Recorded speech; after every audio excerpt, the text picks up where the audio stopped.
Sir ఒక్కొక్కసారి land value ఎక్కువ ఉంటుంది. సో ఆ క్రమంలో ఇప్పుడు ల్యాండ్ వాల్యూ ఎక్కువ ఉన్నప్పుడు ఏదైనా తప్పుదోవ పట్టించే అవకాశం ఉంది. అంటే ఇది ప్రజా ప్రయోజనాలకు కాకుండా ఏదైనా వ్యాపార దృక్పథంతో ఒక బిజినెస్ లేకపోతే ఇంకో వేరే ఇండస్ట్రీ అని కొత్త ఆలోచనలు ఉండే అవకాశం ఉంది.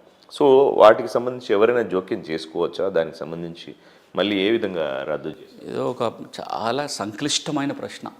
భూసేకరణ ఎప్పుడు చేయొచ్చు? పాత చట్టంలో ఏముంటుంది? ప్రజా ప్రయోజనాల కోసం భూసేకరణ చేయొచ్చు. ఏంటి ప్రజా ప్రయోజనాలు?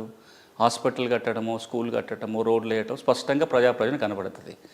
లేదు ఒక ఇండస్ట్రీ పెట్టడం, ఓ ఫ్యాక్టరీ అక్కడ ఎస్టాబ్లిష్ చేయాలి, ఇంకో కంపెనీ వాడు ఇంకేదో ప్రాసెసింగ్ యూనిట్ పెడతా, అది ప్రజా ప్రయోజనం అవునా కాదా? దీని మీద వేల తీర్పులు వచ్చినాయి ఇప్పటివరకు అయితే. భారత సుప్రీంకోర్టు, హైకోర్టులు ఫలానా భూసేకరణ జరిగే సందర్భంలో ఇది ప్రజా ప్రయోజనాలు కాదు అని చెప్పి క్వశ్చన్ చేస్తే అది అవునా కాదా చాలా ఇంటర్ప్రిటేషన్ జరిగింది. ఎందుకంటే పాత చట్టంలో కానీ కొత్త చట్టంలో కానీ ప్రజా ప్రయోజనం అంటే ఏందో డెఫినేషన్ లేదు. సో ప్రజా ప్రయోజనం దేన్నైనా ప్రజా ప్రయోజనం కింద, ఓ రిసార్ట్ కట్టడాన్ని కూడా ప్రజా ప్రయోజనం కింద తీసుకురావచ్చు. కానీ ఇప్పుడు చట్టం ఏమంటుందంటే మీరు భూసేకరణ కేవలం ప్రజా ప్రయోజనాల కోసమే చేయాలి.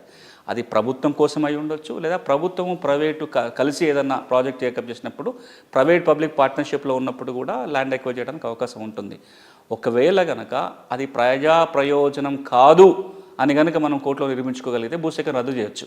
అందుకే మూడో హక్కు ఈ తీర్పులో చెప్పిన అంశం ఏంటంటే ఏదైతే ప్రభుత్వం భూసేకరణ జరుపుతుందో అది ప్రజా ప్రయోజనం కోసం అయి ఉండాలి. ఏ ప్రజా ప్రయోజనం కోసం తీసుకుంటున్నారో నోటీసులో చెప్పాలి. ఒకవేళ గనక భూసేకరణ ప్రజా ప్రయోజనం కోసం అయ్యి ఉండకపోతే దాంట్లో కోర్టులు జోక్యం చేసుకోవచ్చు.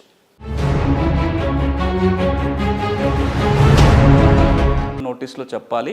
ఒకవేళ గనక